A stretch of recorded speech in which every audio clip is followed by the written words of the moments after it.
Olá, tudo bem com vocês? Comigo tá tudo ótimo. Faz um mês já que eu não faço live, acontece uma coisinha ou outra, como o canal é meu e eu tenho um tempo, né, determinado pela minha própria escolha, né, alguns contratempos cotidianos, eu gosto de fazer a gravação, né, quando eu estou legal, que eu acho que eu vou estar por inteiro, não vou estar preocupada com outras coisas.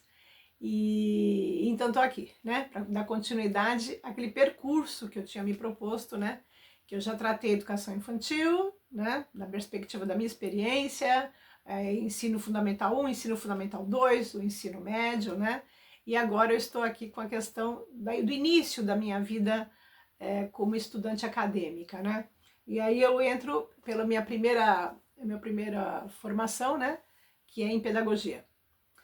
E foi maravilhosa. Eu penso que a primeira formação acadêmica que a gente tem uma marca muito profunda, né? Porque no meu caso ela foi uma escolha pessoal, né? Por estar labutando na área da educação, como eu no último vídeo relatei, que foi uma escolha realmente orientada por um professor e que me apontou realmente onde estava a minha paixão, né? Onde estava o meu desejo de trabalhar. Onde eu tivesse alguma atividade relevante, né? Não relevante pela minha pessoa, mas relevante porque é uma atividade fundamental para a sociedade, né? Que é a área da educação. Bom, o curso de pedagogia para mim, já tive eu fiz um vídeo sobre o curso de pedagogia 4 anos atrás, e eu colocava muito as minhas professoras que me marcaram, né? Que me dirigiram para certas atividades, que foi muito bacana. E hoje eu quero mostrar mais assim o que é que aquele curso marcou numa jovem, né, que entra no curso com 17 anos e sai dali com 21. Então foi fundamental para o meu final de adolescência e início da fase adulta, né, da juventude. E eu considero que o curso que eu fiz não existe mais. Não existe mais pela forma como os professores agiam conosco e também pela forma como os alunos hoje se portam, né? As condições em que eles se colocam, pelos sacrifícios inauditos que a gente fazia, talvez até exagerados, né? Como eu já coloquei aqui, que a gente praticamente não dormia fazendo aquele curso, não tinha vida pessoal, fim de semana, e eu acredito que isso é fundamental para que a gente tenha saúde, né? Saúde mental, saúde física. Inclusive eu termino o curso com muitos problemas de saúde, porque realmente me dedicava muito.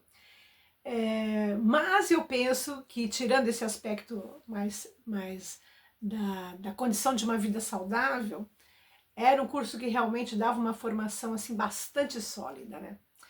E o primeiro aspecto que eu aponto dessa formação sólida era a formação clássica humanista, né? Que os cursos hoje estão muito adaptados tanto a uma orientação legislativa determinada, né? Como também por uma questão do estado da arte das universidades, né? Ou seja, aquilo que se produz hoje, aquilo que se indica como melhor, né? Então os cursos estão bastante, como se diz em italiano, aggiornati, né? Estão bastante atualizados com relação a isso. E eu penso que existe uma forte tendência técnico-pedagógica nos cursos, né? Ainda que tenha uma sólida formação em psicologia do desenvolvimento, psicologia da educação, com muitas fundamentações hoje em neurologia, uma grande preocupação com a aprendizagem das crianças, o que é fundamental, mas eu penso que do ponto de vista humanista, em virtude dos contextos, né, mudou muito, né? Um exemplo, quando eu estiver trabalhando a minha experiência como professora, eu vou comentar isso, então hoje eu vou dar uma adiantadinha nesse aspecto, né? Eu, como aluna, recebia no primeiro dia da matrícula já um cronograma de leituras e atividades para o ano de uma determinada disciplina, né? No caso era História da Educação. E a professora, fantástica, uma pessoa assim importantíssima, né? Ao momento, para mim até hoje, né? Não sei como está do ponto de vista da memória, né? Das pessoas que passaram pelas mãos dela, né? E hoje eu vou evitar falar nomes, eu não vou colocar o nome de ninguém, porque hoje o foco é muito mais na fundamentação, né? Não nas pessoas como foi no vídeo anterior. E esse ato de você receber uma lista era impactante, porque eu vinha de uma formação de livros didáticos, em que eu lia por conta própria os livros completos, né? Tirando a aula de literatura brasileira, não se liam livros completos, né? A gente lia resumos, ou então os próprios livros didáticos, né? Que já vinham com excertos de poemas, de textos, não livros completos. Mas eu lia por conta própria, porque eu fui apaixonada por leitura, então eu tinha uma forte formação em literatura brasileira, quando eu entrei na universidade, mesmo literatura geral, eu li bastante. Mas, em geral, aquele cronograma já impactava, dava um susto no povo, né? Mas a gente lia, porque era exigência, tínhamos que ler livros inteiros, por exemplo, a Odisseia de Homero era para ler em poema, não era para ler em prosa, e completo, do início ao fim, né? Lembremos que não estamos na época do Google, né? A minha formação, eu entro no curso em 1981. Então, naquele momento ali, você não tinha, perdão, 1982. Nós não tínhamos naquele momento esses resumos que hoje as pessoas encontram, né? Hoje uma pessoa pode conhecer livros inteiros sem ler uma página, né? Usando tanto a inteligência artificial quanto também procurando esses materiais já prontos, né? Monografias, TCCs, fichamentos de livros, tudo já está em acesso hoje na internet, né? Para o bem e para o mal, né? Facilita muito a vida do pesquisador, mas também produz uma certa preguiça mental, né? E isso não havia na nossa época. Você tinha que realmente ler ou encontrar alguém que já tivesse os resumos. Eu, no meu caso, não aceitaria de ninguém, eu sempre fiz tudo de moto próprio, eu mesma fazia. E então isso foi uma coisa impactante. Então, quando eu terminei minha carreira, meus alunos, no início, é claro, eu copiei muito essa professora, a gente demora um tempo para constituir a nossa personalidade, então eu procurei muito as referências dela, né? E depois é que eu fui construindo minha própria forma de ser. Mas quando eu comecei minha carreira, eu, como ela, fazia esses livros, né, inteiros. Depois, ao longo da carreira, eu fui transferindo isso para capítulos fundamentais. E eu me lembro que no final do meu percurso, quando eu me aproximo da aposentadoria, eu estava dando 4 páginas para as pessoas lerem. E era um sofrimento, né? Claro, sempre tem aqueles alunos denodados, dedicados, que se esforçam muito, mas a maioria era com grande sacrifício que liam aquelas 4 páginas, né? Então, apesar de estarmos numa época de tanta leitura, que as pessoas leem profundamente, muitas vezes também são leituras rápidas, né? Leituras sintéticas, sintetizadoras de textos, né? Condensadoras de textos, e pouco se afronta um tipo de leitura mais chocante mesmo, né? Aquela que você vai te demandar um grande empenho na sua vida, né? Em que você tem que mudar o curso da sua disciplina e das suas rotinas para que você possa afrontar, né? Então, isso é uma coisa. Então, essa formação clássica foi importante, né? O contato com filosofia, sociologia, antropologia, sociologia, teologia, que eu tive esse privilégio, né? Eu fui uma única turma que teve essa experiência de ter teologia como opção. Então, isso me deu uma formação muito sólida, né? Em termos de formação geral, né? Lembrando que a professora Guiomar Namo de Mello, não sei se ainda atuante, a professora Guiomar, ela defendia que a história da educação focasse muito na história geral, né? Que trabalhasse bastante a formação geral para o aluno do conhecimento, porque quem sabe onde está pisando tem muito mais condições de fazer as escolhas certas para o seu contexto cultural. E a gente tem que lembrar que a nossa cultura, no momento em que eu estudava, e eu acredito que enquanto eu trabalhava também, está focada na formação ocidental, a história ocidental, né? Onde o homem ocidental se constitui. Porque nós, no caso dos brasileiros, nós que fomos e tivemos um território invadido por nações europeias, né? As Américas, né? É claro que a nossa formação foi a do colonizador. Então, hoje se resgata muito a cultura indígena, a cultura afro, mas, a priori, né, a dominação cultural foi do colonizador europeu, e o colonizador europeu está muito fincado, em grande parte, na cultura greco-romana, né? É claro que depois você vai encontrar muitas influências da cultura anglo-germânica e outras etnias dentro da própria Europa, né? Mas a priori é essa a nossa fundamentação, é o homem clássico, né? Que se diria o homem greco-romano, né? Que agora está muito em voga por causa do filme do Christopher Nolan, né? A Odisseia, que as pessoas estão assim realmente encantadas, né? A trajetória do Odisseu. E há pouco tempo teve, né, alguns anos atrás, né, mais de década já, a Ilíada, né, que foi focada na, na história, né, da Guerra de Troia, né, que foi com o Brad Pitt, se eu não me engano. E então vira e mexe essas histórias vêm à tona, e no momento atual está uma febre na internet sobre a Odisseia, né? Essa era uma formação que a gente tinha logo no segundo ano de pedagogia, né? Que era ler a Odisseia completa, né? Em verso, né? Claro, em português. Eu não sei grego, eu não sei língua nenhuma, né? Eu mal leio italiano. Mas é interessante o suporte, a base que isso dá pra gente, né? De leituras. É, essa formação clássica, ela te dá um vocabulário, ela te dá chaves de interpretação para muitas coisas que depois se tornam muito mais compreensíveis, né? Se você pegar o mundo da propaganda, o mundo do cinema, né? O mundo da literatura, quando você tem essas chaves, você lê com mais profundidade e você apreende melhor a intenção dos autores, porque as pessoas que trabalham com criatividade, em geral, elas têm uma formação sólida clássica, né?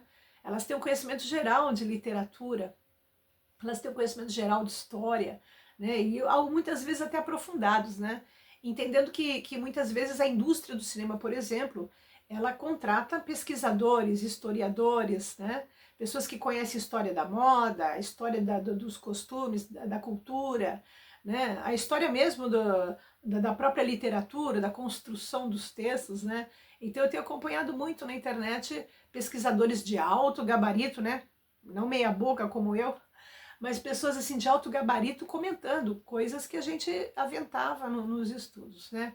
Como, por exemplo, a origem do texto da Odisseia, o que vem primeiro, Ilíada ou Odisseia, essas discussões todas, né, sobre literatura e história, que são muito interessantes, né? Então, o curso dava essas chaves, né? A gente tinha essa formação muito aprofundada. Em segundo aspecto, muito importante do curso de pedagogia, do qual eu fiz parte naquele momento histórico, né, de 82 a 85, você vai encontrar a parte técnico-pedagógica e didática, que era muito bem feita, né, por professores assim, quem conhece a época dentro da universidade onde eu estudei vai lembrar, né, eu estudei na atual Unisantos, né, a época era a Faculdade de Filosofia, Ciências e Letras de Santos, vai lembrar quem são os professores, né?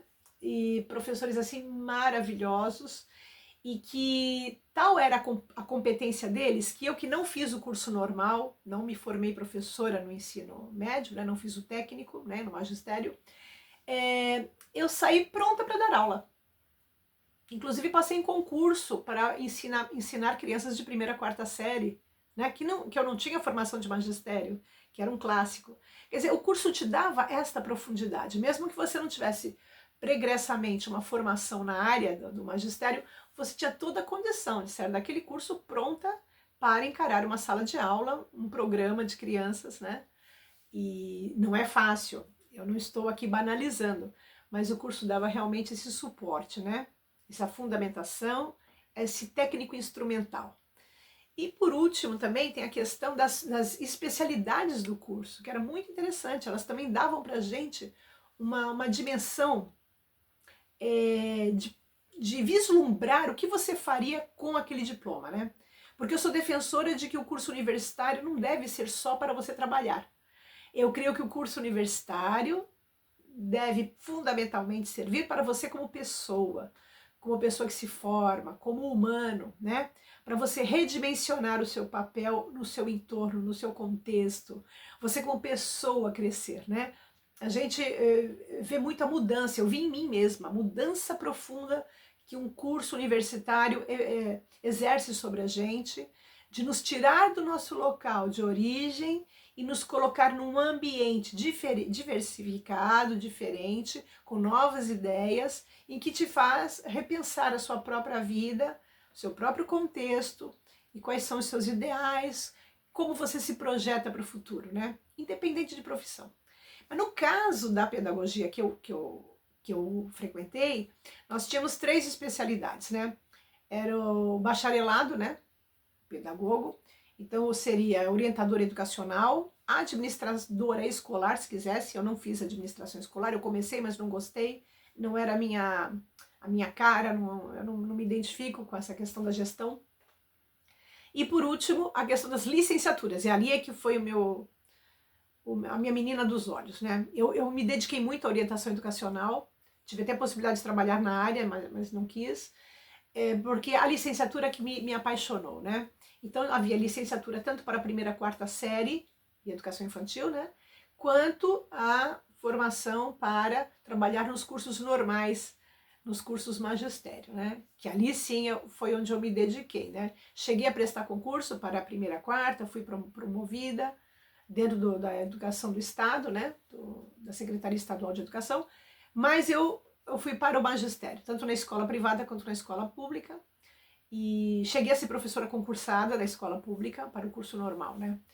Aliás, foi o último concurso meu, foi o último canto do cisne, né? Porque esse curso está extinto, né? Pelo menos no estado de São Paulo não existe mais, né? Não sei se em alguma região do Brasil ainda persiste. Eu vou dizer a verdade, é que eu acho que esse curso era fundamental, independente de entender que a LDB, né, a Lei de Diretrizes e Bases da Educação, que vai propor justamente a formação em nível acadêmico para os professores da educação infantil avante, eu penso que era um curso muito bom, né? Porque você tem faculdades de informática, né? Engenharia informática, sistemas de informação, mas você continua com os cursos técnicos de informática, né? Eu acho que isso não deveria ter sido extinto, porque eu penso que dava uma formação muito bacana, era um momento de você realmente auxiliar aquelas meninas a criarem um DNA de professor, sabe? Ainda que eu pense que era uma formação muito técnica à época, né, pouco reflexiva, não foi isso que eu fiz. Eu fiz o meu papel enquanto eu trabalhei com o curso normal. Mas eu penso que era muito bacana continuar aquele curso. E ainda que eu não o tenha feito, eu como professora daquele curso percebia que dava um diferencial. Dava um diferencial inclusive na escola, né, da maturidade das meninas. Então eu penso que essas especialidades que a pedagogia oferecia, elas eram muito interessantes, muito bacanas, e eu penso que, não sei hoje como está, né? Eu não acompanhei as últimas mudanças, né? Porque já há 15 anos mais, que eu não trabalho mais e com educação, mas eu creio que foi assim, um curso completo, na parte da formação humanística, na parte técnico-pedagógica e na questão também das especialidades que nos proporcionaram, né? Outro aspecto assim, que eu realmente fiquei encantadíssima no curso foi a questão da leitura maciça, né? Assim como eu aventei ao início, né, do vídeo, que eu começo a falar da importância das leituras, né, que eram impactantes, para mim, especialmente, alguns autores me marcaram profundamente, né? O primeiro foi Paulo Freire, porque é um autor que eu vou encontrar logo no primeiro ano, justamente no momento da abertura política, que havia iniciado em 79, né? Quando os exilados políticos foram autorizados a retornarem ao país, né? Eles foram anistiados, e Paulo Freire vem para o Brasil em 79, com muitos outros intelectuais, pessoas importantes para a história, né? Da formação crítica brasileira, né? Que ela foi estancada durante o período militar. E aquilo foi assim emocionante. Eu entro no curso em 82, né? Eu faço vestibular ali no início de 82, entro pro curso. E ali, logo de início, já encontro dois professores que vão usar livros do Paulo Freire, né? O Cuidado Escola, que foi um livro muito importante para mim, porque o Cuidado Escola é um livro que o Paulo Freire faz com mais dois pesquisadores, dois educadores, e esse livro é escrito fora do Brasil, né?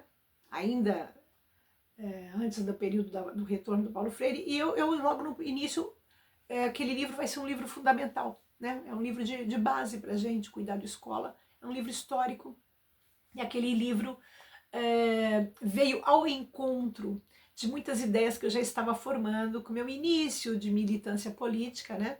Como eu já expliquei, eu nunca fui filiada a partido nenhum, mas eu militava, panfleteando, divulgando as ideias, frequentando reuniões, né, e discussões. Então, aquele livro realmente me deu uma fundamentação, né? Quem não conhece, conheça, procure, você vai encontrar em sebos, não sei se ainda vende em livrarias, mas é realmente um livro clássico, né? E o Paulo Freire é importante porque hoje nós temos a voz da direita, né? A voz de pessoas que, inclusive nem não diria só direita, mas uma extrema direita, que renega uma educação conscientizadora, né? E renega uma educação política, né? E muitas vezes, renegando a educação política, estão fazendo educação política, porque estão também defendendo o seu ponto de vista, a sua posição no mundo, a forma de organização do mundo. Isso é sempre político, né? Porque político que vem da polis, a gente vive em convivência social. Então não existe pessoas que não têm posição política, tem pessoas que não têm posição política declarada. Mas não existe o chamado isentão, né? Ah, eu sou isento. Ninguém é isento.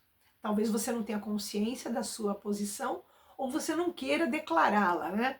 E aí você faz uma aparência de isenção quando na verdade você está defendendo um ponto de vista. E isso eu aprendi com Paulo Freire, né? Então as pessoas colocam muito Paulo Freire como autor radical. O livro realmente inaugural da teoria do Paulo Freire é o Pedagogia do Oprimido, que eu também li no primeiro ano de pedagogia. Então eu já iniciei assim, impactada por uma teoria sólida, né? E é uma leitura que se presta a muitas perspectivas, porque muitas vezes fazem uma análise de orientação marxista da obra do Paulo Freire, o que é muito coerente e correto, mas eu aprendi com uma professora do curso de filosofia um aspecto que eu não tinha me dado conta. Ela também me deu aula num curso de especialização depois sobre educação brasileira e também foi da minha banca de mestrado, né, uma professora também da Unisantos. E esta professora me alertou durante uma formação que eu tive com ela que o Paulo Freire havia sobre o Paulo Freire uma leitura fenomenológica, ou seja, não só marxista, né, mas fenomenológica do ponto de vista humanista. E eu ali fui aprendendo também, né? O que seria essa leitura fenomenológica, né? É a gente entender a importância do ser, né? Do indivíduo que observa o mundo a partir de um ponto de vista subjetivo e pessoal. Não numa fenomenologia simplesmente positivista, do fato, da objetividade, mas da subjetividade, né? Então isso é muito importante, porque a gente pode colocar a construção do texto Pedagogia do Oprimido dentro de um momento histórico, de uma perspectiva de experiência do Paulo Freire e de uma grande humanização, de uma importância enorme de colocar o indivíduo construindo a sua própria história, construindo a sua relação com o mundo, fazendo a leitura do seu próprio mundo, né? Isso vai para muito além do marxismo. Então, assim, é um autor muito interessante, com muitas perspectivas e nuances, e o Paulo Freire se presta a essa leitura, né? Então, com ele, eu realmente aprendi a dar a base da minha formação, né? Claro, nós temos os nossos vícios pessoais, nossos aspectos, nossas sombras mal trabalhadas, mas do ponto de vista de construção da perspectiva da importância do aluno dentro da própria cultura, isso eu aprendi com o Paulo Freire, né? Então eu ainda aconselho, porque eu aconselho a leitura de Paulo Freire freneticamente. Que as pessoas leiam muito, né? Independente de serem educadores ou não. É uma leitura fundamental para o homem, né? Para o ser humano. Mas o Paulo Freire, eu penso que ele tem também um aspecto da poesia. A leitura dele é muito poética, a forma como ele se expressa, né? É uma leitura, assim, que te cativa, que você lê e você lê com tranquilidade. Eu não conseguia correr com os livros do Paulo Freire. É como ler Rubem Alves, como ler uma poesia do Manuel de Barros, uma poesia da Adélia Prado, que você tem que ler com tranquilidade, com calma, um Fernando Pessoa. Paulo Freire é assim, né? Você lê aquele encantador e cada frase escrita demandaria um debate, uma reflexão, né? Então eu penso que muitas pessoas que hoje falam mal do Paulo Freire leram certos de suas obras, né? Leram frases soltas, descontextualizadas. tanto descontextualizada dentro do livro, como também descontextualizada do próprio momento em que foi escrito. O Paulo Freire, ao final da vida, né, um dos últimos livros dele, Pedagogia da Esperança, ele retoma a Pedagogia do Oprimido com outras demandas, com outros vieses, e ele mesmo comenta que muitas questões do Pedagogia do Oprimido estariam superadas dentro do atual contexto, que seria diferenciado, e as pessoas se pegam naquela questão, né? O opressor e oprimido, essa unidade dialética, opressor e oprimido, que são unívocas, né? Elas estão entranhadas, né? Só tem o opressor porque existe um oprimido. O oprimido carrega tanto o opressor na sua relação que quando ele muda de papel, ele se torna um opressor também, para oprimir outros, né? Então esse é um aspecto muito criticado, que dizem que o Paulo Freire é a fundamentação justamente dos uns contra os outros. Não. Paulo Freire descreve uma condição histórica que determinou a constituição do homem. Especificamente aqui no Brasil, claro que o texto dele serve para a humanidade. O Paulo Freire é um autor valorizado em todo o mundo. Existem cátedras Paulo Freire por todo o mundo. E no Brasil hoje existe uma grande claro, dentro do meio acadêmico ele é muito valorizado, respeitado, mas no mundo não acadêmico ele é destruído, ele é atacado, né? Pessoas que leram assim, eu dei esse exemplo do construto opressor-oprimido, né? Deste conceito, mas muitos outros, né? Então as pessoas leem o que querem ler, né? Interpretam como querem interpretar, e isso vira, hoje na sociedade do meme, né? Nós temos aí, viram motes que são repetidos, né, pelas tias do WhatsApp, que não sabem do que se trata e vão repetindo, e vão repetindo. E como diria não, um ministro do Hitler, né, do Goebbels, uma mentira dita 1000 vezes vira verdade, que é a base da propaganda. Se eu falar que Coca-Cola está associada a um alimento saboroso, importante, eu vou achar que Coca-Cola é saudável, né?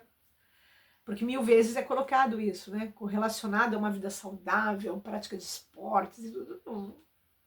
Não vamos nem discutir, né? Que certos alimentos não são saudáveis, mas a propaganda faz acreditar que são, né? E a mesma coisa com relação à educação. Se as pessoas ficam dizendo que Paulo Freire é uma desgraça para a educação, repetido 1000 vezes, quem nunca leu, ela fala, Paulo Freire, não é? É como a criação histórica do demônio, do diabo, né, pelas religiões, se tornou o que é hoje, né? Realmente essa entidade existe dentro do imaginário e exerce inclusive poder sobre as pessoas, porque o imaginário é forte, né? O imaginário cultural, social, sociocultural. E a mesma coisa vai acontecer com Paulo Freire, né? Então eu tenho uma grande tristeza, né? Eu vejo que em alguns cursos, pessoas que são muito bem formadas, né, continuam a estudar Paulo Freire com seriedade e com grande amor e aprofundam, né? É um autor que não se esgota, porque ele é um clássico, né? O que é um clássico? O clássico é aquele autor que, independente do período, da história, ele sempre tem algo a dizer, ele sempre tem algo a revelar, ele sempre tem algo a se oferecer como instrumento, uma chave de interpretação, né? Como diagnóstico, né? Então os clássicos, você vai comprar, por exemplo, a coleção Os Pensadores. Aquelas pessoas que foram ali selecionadas para constarem como autores desta coleção dos Pensadores, que é uma clássica e tradicional coleção que era da editora Abril, não sei se existe ainda, talvez com certeza em sebo se encontre, né? Eu tive a coleção completa, que eu em parte distribuí, em parte dei para o meu filho mais velho. E não tenho mais, só guardei realmente o volume do John Dewey, que é meu pessoal, né? De amor pessoal. Você vai encontrar ali, nesses autores, pessoas que têm algo a dizer hoje, né? Eu me lembro umas vezes de uma aluna comentar, para que eu tenho que ler Platão? Esse homem que morreu aí há mais de 2000 anos. Não é importante a idade, importante é o que a pessoa tem a dizer. Ainda que uma pessoa, de uma perspectiva mais materialista, histórica, vai entender que um pensador que trabalha dentro de um idealismo, de uma perspectiva metafísica, não tem importância, isso é um ledo engano. Porque a gente só conseguiu chegar ao momento atual que nós estamos a partir desses autores. Eles ainda são pilares da nossa cultura, né? E ele pode nos servir por uma leitura política, ou então para, não como ideal político para o momento atual, mas ele pode servir, por exemplo, na área da matemática, né? Da física, né? Então, a gente tem que entender que as coisas têm seu valor intrínseco, né? Não só extrínseco, né? Então, é um valor intrínseco em si mesmo por aquilo que aquele autor constituiu, né? Claro, a gente tem que sempre manter a leitura crítica e a consideração do momento em que ele escreve, né? Então, eu penso que o Paulo Freire passa por essa questão, né? E todos os autores que vêm a seguir, né? Que devem ter essa consideração. Mas eu penso que alguém que se dedica à educação, o que eu vou falar é estranho, mas assim, eu não consigo conceber que um educador tenha uma visão elitista.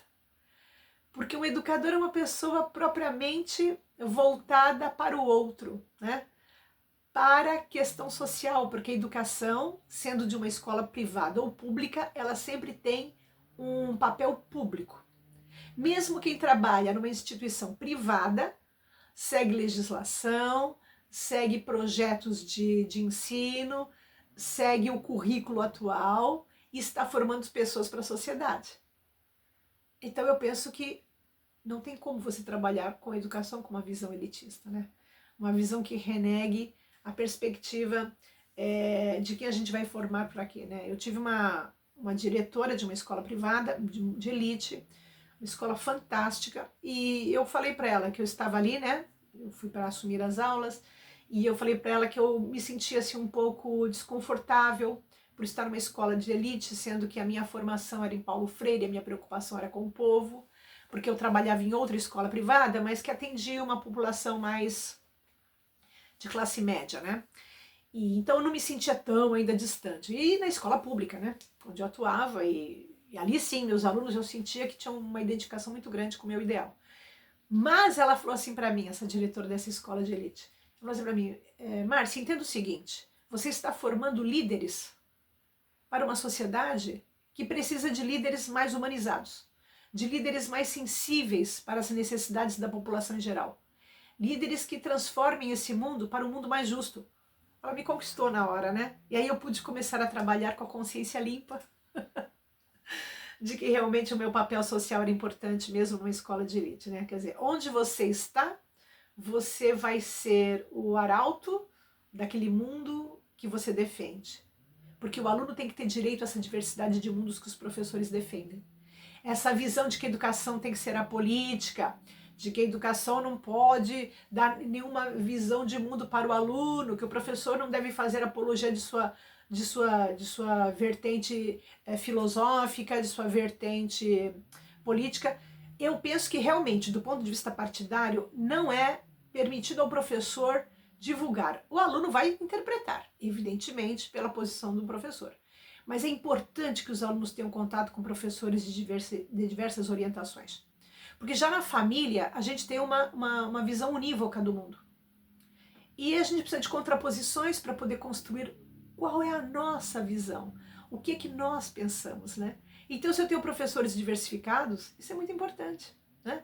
Professores mais ligados ao conteúdo só, professores que ligam o conteúdo com uma visão crítica da sociedade, professores que são mais atrelados a um comportamento de obediência, outros de desobediência, uns de autonomia, outros de condução. Tudo isso é importante, essa diversidade. A escola é o microcosmos da sociedade, né? E ela vai representar aquilo, as turbulências, os movimentos da sociedade. Se a escola é uma coisa, é um monolito, né? Ela não vai proporcionar para o aluno essa perspectiva. E se a escola representar a ideia dos pais 100%, então, a que serve a escola? A informar. Informar hoje a internet informa melhor e desinforma também. Também desinforma melhor, mas informa melhor, né? Então, acho que isso é um aspecto importante, né? Um segundo autor que me marcou muito nessa leitura, né, as minhas leituras maciças da pedagogia, foi o Rousseau, um autor que eu li bastante e não li só, li também no curso de filosofia mais à frente. O Rousseau me marcou profundamente, porque o Rousseau vai me dar a perspectiva realmente da criança, né? E vai me dar a perspectiva da liberdade, né? E vai me dar a perspectiva da política também, uma política do ponto de vista liberal, diferente da política do Paulo Freire, que é marxista, né? De base marxista. A leitura do Rousseau é uma leitura de base liberal, então talvez por isso que eu não me considere de uma esquerda radical. Eu sempre me sinto entre a esquerda e a centro-esquerda. Eu tenho uma influência do pensamento liberal socialista. Eu tenho um pouco essa formação, e eu atribuo isso ao Rousseau. Sem esquecer que Marx leu Rousseau. E a gente vai perceber influências e ideias do Marx que advêm do Jean-Jacques Rousseau, né? E depois o Comênios, uma leitura religiosa, né, de um educador religioso, que dá uma perspectiva profundamente humanista. Também li esse livro com muito amor, né, do Comênios, né? E também, por último, que eu li logo no início do curso, mas por último, no sentido assim, da formação que também me influenciou, mas não tanto quanto o Paulo Freire, que foi o Homero. Né? Um autor fictício, não sabemos se ele é autor, ele advém de uma tradição oral, não se sabe se Homero quer dizer uma classe de aedos, né? Aedos eram os poetas cantores que andavam pelos festivais, pelos grandes momentos culturais e de descanso da sociedade grega. Eles vão de cidade em cidade cantando, né? Eles cantam porque é um poema, o poema é cantado. Então Homero tanto pode ser o autor da obra, como pode ser um aedo, como pode ser uma classe de aedos, Homero. Há grandes discussões sobre isso, né? Eu não sou especialista em nada, apenas uma professora reprodutora de ideias. Eu me baseio na paideia do Werner Jäger e na História da Educação na Antiguidade do Henri Renmaru. São esses dois autores que me fundamentaram, né? Também o Vernon também me influenciou, enfim, tem vários autores que vão dar essa perspectiva, né? De onde vem essa questão das grandes obras clássicas, que é a Ilíada e a Odisseia. No caso, a Ilíada eu li no curso de filosofia, mas a Odisseia eu li no curso de pedagogia, né? E o que eu tiro desses autores, né, que me marcaram muito, do Paulo Freire, evidentemente, que é o homem político, né? Do ponto de vista do Rousseau, é o homem natural. Do ponto de vista do Comênios, é o homem metafísico. E do ponto de vista do Homero, é a paideia, é o conceito geral de educação, é a formação e a jornada do herói, né? Em que a gente se dedica muito aos 4 primeiros cantos da Odisseia, que é a telemaquia, né?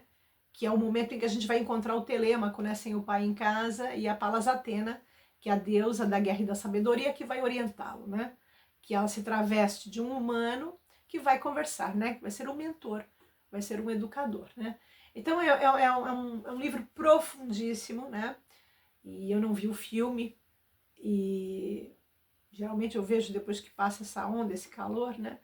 Mas é maravilhoso. Assim, me marcou demais tanto a personagem, né, do Odisseu, como do Telêmaco, da Palas Atena, a Penélope. Então são realmente exemplos interessantíssimos de pessoas nos seus papéis, né? Hoje, que a gente vai defender um ponto de vista feminista, um ponto de vista de uma mulher empoderada, apesar do desgaste dessas palavras feminismo, empoderamento, desgaste e deturpação também, né? Mas a gente está num momento histórico em que a gente vai querer a mulher forte, a mulher impositiva, a mulher que luta pelos seus direitos, e isso, a gente superou a queima dos sutiãs, né? A gente superou aquela fase do feminismo, da negação do homem. Ainda que existam no movimento feminista pessoas que têm uma atitude assim mais radical, revolucionária, né? Mas eu penso que a gente vai encontrar nessas obras clássicas o poder da mulher, né? Eu já citei no momento anterior a questão do Eurípides, né? Da força das mulheres, né? Numa obra feminista como a do Eurípides. Mas nesse caso, a gente vai encontrar no Homero a figura da mulher, não só a mulher subjugada, mas a mulher estrategista, que dentro daquele contexto social vai ter que encontrar artimanhas para se libertar, para evitar a opressão masculina, né? Então é assim, é maravilhoso, né? E esse conceito de paideia do homem completo, né? Do kalos agathos, do homem belo e bom, que são, claro, elementos para serem criticados, porque falamos de uma sociedade, além de misógina, né? Com muitos problemas com as mulheres, de negação da mulher, mas também a cultura greco-romana, principalmente a grega, né? Que a ideia é um conceito da cultura grega, em que a gente vai encontrar justamente uma elite participando desse conceito de educação negado ao escravo, negado ao estrangeiro, negado às classes que não têm acesso à cultura das elites. Mas independente disso, fazendo essa crítica, o conceito do homem belo e bom é alguma coisa que tem que ser fortalecida. Você imagine hoje que é a cultura da juventude, a cultura dos corpos, a cultura da beleza e a formação intelectual, e a formação moral, né? Acho que nunca estivemos num momento em que o anti-herói, em que os vilões são tão exaltados, tão queridos, né? E tanta compaixão pelos vilões no cinema, nas histórias. É interessante isso, pensar. Então a gente está num momento de grande culto da beleza física, né? Do belo, da saúde, da força, e ainda mais agora com esses estudos que correlacionam o desenvolvimento muscular com a manutenção da memória e do funcionamento cerebral. Há um incentivo muito grande a que as pessoas mantenham essa saúde física para manter a saúde mental, né? Que é justamente, que depois os romanos vão comentar, né? Que é o corpo são e a mente sã, né? Uma mente sã está no corpo são, mas a questão da negação, talvez, do bom. Bom, é claro que ali naquele contexto, é dentro daquela sociedade. Mas se eu pegar esse bom, do ponto de vista da pessoa, que age de maneira coerente, ética, correta, isso falta, né? Então nós vamos ver corpos, entre vírgulas, bombados, né? Corpos sarados, né? Corpos fitness, mas que muitas vezes com atitudes não correlatas do ponto de vista ético, do ponto de vista moral. Não estou generalizando. Há pessoas que têm todas essas belezas associadas, né? Mas eu penso que esse é um aspecto que precisamos repensar, né? Da formação humana mesmo.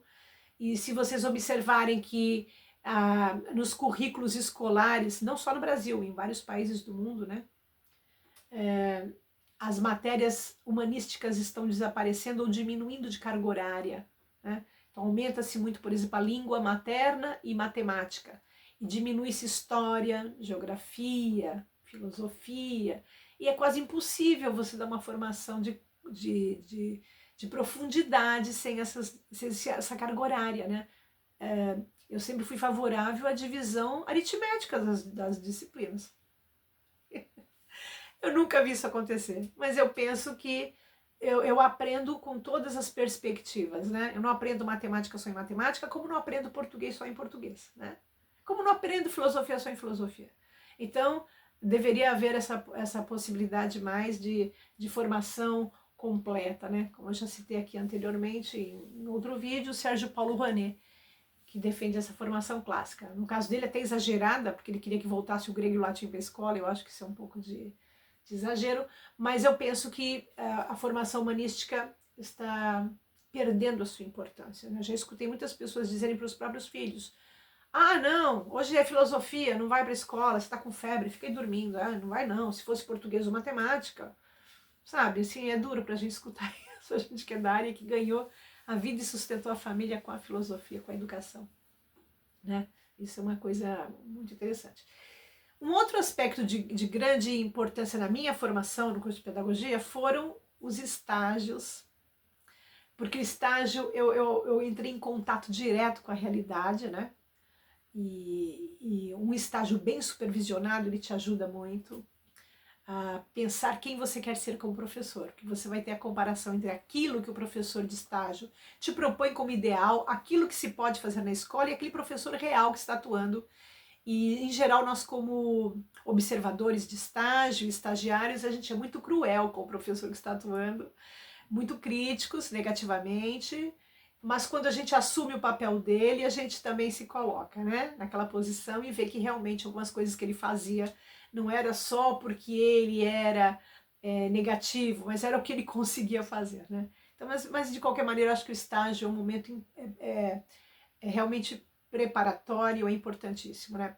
E o trabalho comunitário, eu fui muito privilegiada por ter tido uma professora maravilhosa, com quem eu tenho contato, não digo sempre, mas ainda tenho ela em contato, e esta professora me proporcionou esta atividade, que eu exerci por 2 anos e 10 meses, 2 anos e meio, e a maioria da classe cumpriu protocolarmente os 4 meses de estágio, né, trabalho comunitário. E eu fiz com um grupo de amigas por 2 anos e meio, porque a gente amava profundamente, só paramos por causa da época dos trabalhos de conclusão de curso, né.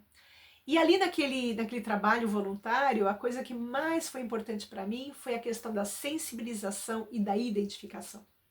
Porque eu tinha uma avó materna que foi morar na Areia Branca, uma região de avanço, né, em que as pessoas avançaram aquele terreno que era da Marinha e ali construíram o que a gente chamaria de favela inicialmente, depois transformou numa comunidade, um bairro urbanizado com o tempo, e hoje ali na zona noroeste a Areia Branca é imensa, né, e muito bem organizada do ponto de vista urbanístico, né. E eu sou da época que era areia mesmo, que você caminhava no areião para chegar nas ruas, e muito barro, muita lama, e o início ainda da colocação de postos de luz, depois veio a questão do saneamento básico, depois veio a questão do zoneamento, de organização do espaço, então eu vivi aquilo. Então quando eu vou para o trabalho voluntário, num ambiente que estava passando de favela para a comunidade organizada, foi muito emocionante, porque eu me identifiquei pela história da minha própria família com aquela comunidade.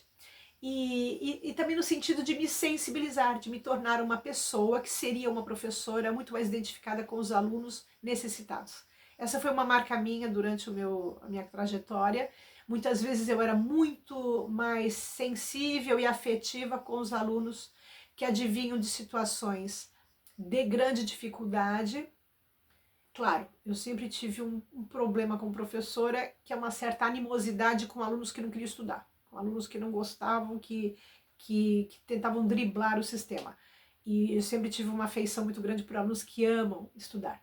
Mas, primeiramente, a priori, a minha preferência sempre foi o aluno mais sofrido, porque eu reconhecia aquela. Então, o trabalho comunitário foi importantíssimo, tanto para me sensibilizar como pessoa, para me tornar aliada dessa realidade, o que combinava completamente com Paulo Freire, que combinava completamente com Rousseau, que combinava com Comênios, né? Não digo Homero, mas que importância fundamental teve na minha vida, né? E depois as questões, as experiências que a universidade promove, né? Eu participei do CENESP, que era o Centro de Estudos Pedagógicos, então os alunos tinham, que equivaleria a um centro acadêmico, né? E ali eu tive muitas experiências, tanto do ponto de vista intelectual quanto cultural, né? Eu fui diretora cultural do CENESP.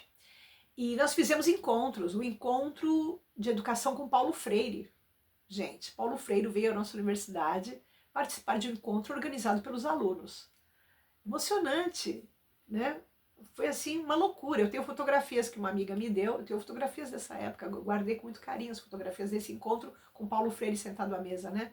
Com a minha amiga que era diretora do CENESP, ela estava sentada ao lado do Paulo Freire junto com os professores da universidade. Então veja, uma contradição, porque a professora que nos orientava para esta atividade, que era coordenadora de curso, era uma professora de direita. Mas você veja o que é viver numa época inteligente. Ela era uma professora de direita que aceitava tranquilamente a participação de um profissional, né? de um grande escritor, de um educador de esquerda. Qual o problema? Isso é inteligência. Isso é interessante. É poder sentar à mesa para dialogar e fazer as perguntas fundamentais e contrapor ideias. Não é renegar, né? Não é o vexame que a gente vê na internet hoje, os xingamentos. Eu falo muito palavrão em casa. Eu sou uma pessoa vulgar. Mas eu aqui perante vocês, eu sou respeitosa. Eu procuro usar o meu melhor vocabulário, a minha melhor postura. Porque eu tenho um papel de influência social. Claro, o meu canal é pequeno, visto por 20 pessoas. Eu tenho 250 inscritos e 20 pessoas que me assistem. Se assistem, né? Talvez coloquem lá o ok para me dar um apoio pessoal, mas não importa. Isso aqui fica registrado para a história. Enquanto não acabarem as nuvens, ficará aqui esse vídeo. Eu tenho que dar o meu melhor, né? E a gente vê esse vexame social de xingamentos públicos, de palavrões, que advém muito dessa escola do Olavo de Carvalho em filosofia, né? De pessoas que foram preparadas para serem verdadeiros kamikazes e homens bomba na sociedade, né? Que vem com uma atitude agressiva, de discussão, de briga. E eu não sou favorável a isso, né? Então eu penso que existe essa questão importante, né? Que é do diálogo. Isso aconteceu na nossa universidade, né? Então eu sou muito feliz por essa possibilidade. Nós íamos a encontro, nós fomos ao Encontro Nacional de Estudantes de Pedagogia, então conhecer alunos de outras universidades, né? Outras perspectivas, outras experiências. A contraposição entre a universidade pública e a privada à época era muito grande. E também no final das contas, eu penso que o que eu tiro desse curso e da minha formação, a importância dele, foi a formação política, né? Foi a minha conscientização, de eu saber qual é o meu papel no mundo. Ainda que as pessoas critiquem esse nós contra eles, essa problemática, o mundo é assim. A gente tem que escolher o que a gente defende. A gente tem que se posicionar com clareza no mundo, não é? É isso que a direita está fazendo hoje. Ela está se posicionando. Ela se escamoteava, se escondia, ela tinha vergonha de se mostrar, não tem mais. Então, se a gente antes tinha que lutar por uma clareza do que a gente quer para a vida e para o mundo, hoje muito mais. Então, se a gente tem uma visão de solidariedade, de respeito, de querer a participação, a gente tem que lutar para que isso consiga, mas não lutar do ponto de vista da agressividade, não lutar com a destruição de patrimônio público, né, como já ocorreu no 8 de janeiro, não criar espaços de grande discussão desrespeitosa na internet, mas dialogar, que cada um pudesse discutir de forma coerente, né? Então, a pedagogia me deu essa perspectiva. A pedagogia não conseguiu superar as minhas características negativas, como autoritarismo, como animosidade, como passivo-agressividade que eu tenho, uma série de questões pessoais que são de caráter muito próprio. Um curso não vai vencer, né? Mas vai me dar instrumentos para ao longo da vida eu repensar sobre mim mesma. Então o curso de pedagogia serviu muito para mim como pessoa, me serviu muito como profissional, e eu o defendo bravamente. Acho que hoje eu teria que fazer novamente o curso, porque ele mudou bastante, né? Eu talvez esteja muito desatualizada, mas foi uma época maravilhosa da minha vida, né? Eu espero também que vocês tenham essa felicidade, né, de terem participado de cursos interessantes, e quem não os teve, é sempre em tempo, né? Vá procurar o que for bacana para você. Se você não gosta de uma formação acadêmica, tem 1000 formações hoje, né? Esse é um ponto de vista bonito da internet, né? Que é a oferta de cursos e formações das mais variadas, né? A preços muitas vezes módicos, né? Feitos mesmo em plataformas que vão proporcionar aulas para muitas pessoas, então eles podem baratear essas formações. Então há muita possibilidade, né? Fazer grupos de leitura com amigos, e isso é bacana, né? Então fica aqui o meu grande abraço, meu beijo. No meu próximo vídeo eu vou falar um pouco da minha história no curso de filosofia, como é que foi a minha formação e as coisas bacanas que eu aprendi ali, né? Então fique com um grande beijo e tenham um ótimo resto de semana.